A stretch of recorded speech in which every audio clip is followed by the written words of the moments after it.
আসসালামু আলাইকুম। আপনারা যারা কন্টেন্ট ক্রিয়েট করেন অবশ্যই ফেসবুক ব্যবহার করে থাকেন। আজকে ফেসবুকে ঢুকতে পারতেছেন না, ফেসবুকে একটা সমস্যা হয়ে গেছে। ফেসবুকে ঢুকলে ঠিক এই রকমই সমস্যার কারণে আপনারা ঢুকতে পারতেছেন না, লগ ইন করতে পারতেছেন না। মেসেঞ্জারে গেলেও সেম একটা সমস্যা, মেসেঞ্জারেও কিন্তু আপনাদেরকে কারোকেই ঢুকাইতেছে না। আজ থেকে 1 বছর আগে ঠিক এই সময়টাতে আইসা ফেসবুক কোম্পানি তাদের যত প্রোগ্রাম আছে এই প্রোগ্রাম কিন্তু আপডেট দিছে। তো আপডেট দেওয়ার ফলে তারা সাময়িক সময়ের জন্য ফেসবুকটাকে অফ রাখছে। আপনি পারবেন না মেসেঞ্জারে ঢুকতে, আপনি পারবেন না ফেসবুকে ঢুকতে, আপনি পারবেন না কোনো প্রকার কন্টেন্টের ভিতরে লাইক দিতে, কমেন্ট করতে, শেয়ার করতে, কিচ্ছু করতে পারবেন না। জাস্ট এইরকম দেখেন, এই যে এরকম লোডিং দেখাবে, কারো কারো আনএক্সপেক্টেড এরর দেখাবে, কারো কারো আছে লগ আউট হয়ে যাবে, ওটা লগ ইন হবে না। তো আপনারা ভয় পাবেন না, ভয় পাওয়ার কোনো কারণ নেই।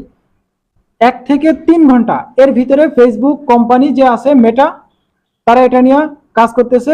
ঠিক 2 থেকে 3 ঘন্টার ভিতরে আপনাদের এই সমস্যাটা সমাধান করে দিবে। আপনার ভরপুর এমবি আছে, ওয়াইফাই আছে, সবকিছু আছে বুঝলাম, কিন্তু আপনার এই সমস্যাটা এখন সমাধান হবে না।